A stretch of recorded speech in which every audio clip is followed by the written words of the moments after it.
Welcome to this Killick Explains video, and welcome to an obvious question which everyone's been asking in 2024, or was asking in 2024. They'll be asking again in 2025, and that is, what is inflation going to do next?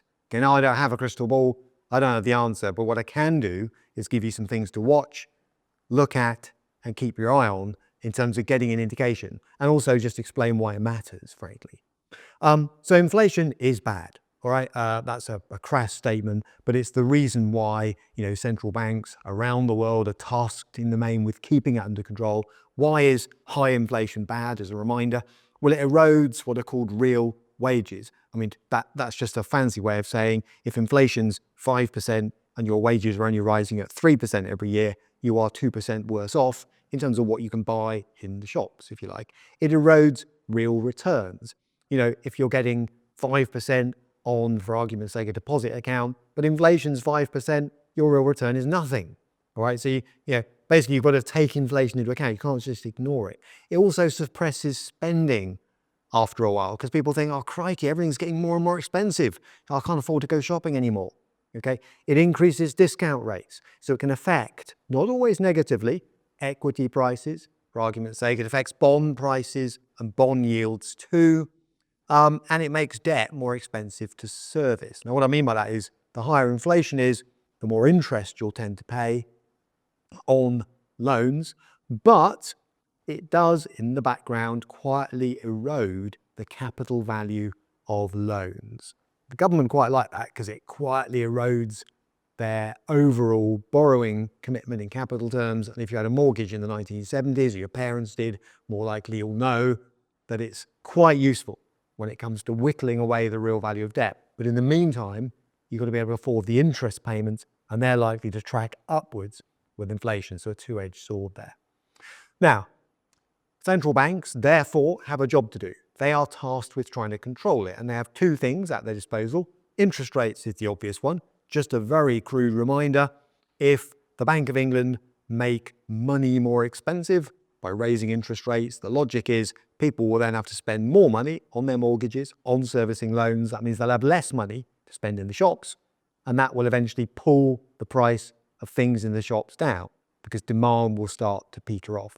It's the crude logic. It takes a while to filter through, by the way. Then there's quantitative easing and quantitative tightening. Covered those in detail in other videos, but on the edge, they also have an impact on the amount of money circulating and therefore the competition for goods and services. But so what? Essentially, central banks like the Bank of England are tasked with trying to keep inflation at a certain relatively low level. We don't want deflation. That's confusing. No one wants to negotiate a pay cut every year. All right, falling prices are bad for business, literally and metaphorically, but we have a low level of modest inflation, 2%, let's say.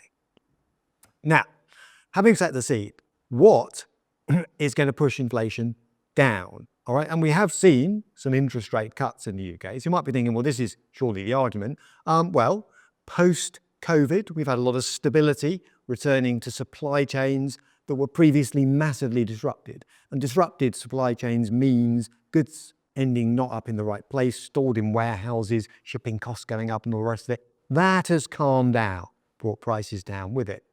Then war shocks, war in the Middle East, all right, an oil-sensitive area of the world, if you like. War between Russia and Ukraine, initiated by Russia, obviously. Those war shocks cause spikes in oil prices, inflation. Well, although the effect of those on the ground is hugely traumatic for the people involved, the reality is the global economy is kind of adjusting to them, almost accepting them, if you like, and consumers. Consumers around the world, cost of living increasing all the time, higher inflation, post-pandemic and so on, have to some extent reined back in, even though the evidence suggests that confidence is returning in certain parts of the world like the US now, and that has tended to dampen prices. So you've got some sort of structural forces pushing inflation down, but what could come up to meet them and push it the other way? Well, in no particular order. US tariffs. Now, no one knows what Donald Trump's going to do. It may not be as bad as everyone's speculating, but he is planning to put the US first. And if he puts the US first, then China will put China first, or will put us first, probably, Europe and so on. You get the idea. If one major economy starts introducing tariffs, even if initially the effect on us directly is quite small. The danger is it creates a kind of domino effect, if you like, or more accurately, a snowball effect. So you've got to watch for that because tariffs basically raise prices. Then you've got tax rises here specifically. We have a government that is basically taxing and borrowing in order to spend, all right? And the reason that's inflationary, covered this in other videos, is that employers, when tax rises come in, imposed by the government, they've got to recover them. One of the ways they can recover them is to pass prices out to consumers. Simply put, increase the price of their goods and services. So Marks and Spencer, Sainsbury's, Asda and so on, hinting at just that. And meanwhile, government spending and borrowing is inflationary.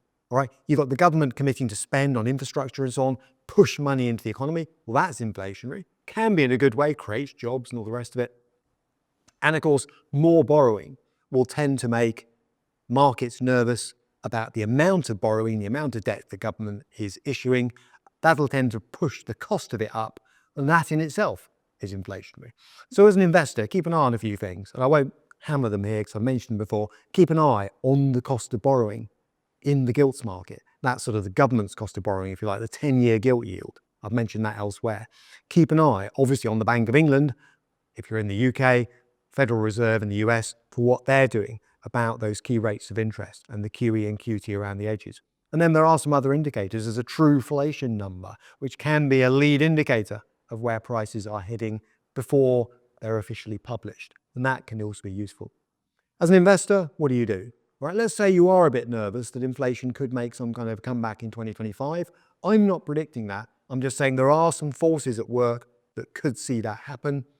Number one, focus on real returns. Don't ignore it. It's not at the point yet where we can just go, well, there is no inflation, so let's forget about it. Like you could almost, going back a few years. Keep a cash buffer, all right? Because you just never know. Always keep an emergency buffer to one side. Review debt levels, because yes, rates have come down recently in the UK. So maybe now is a good time to think, should I prioritize paying off debt?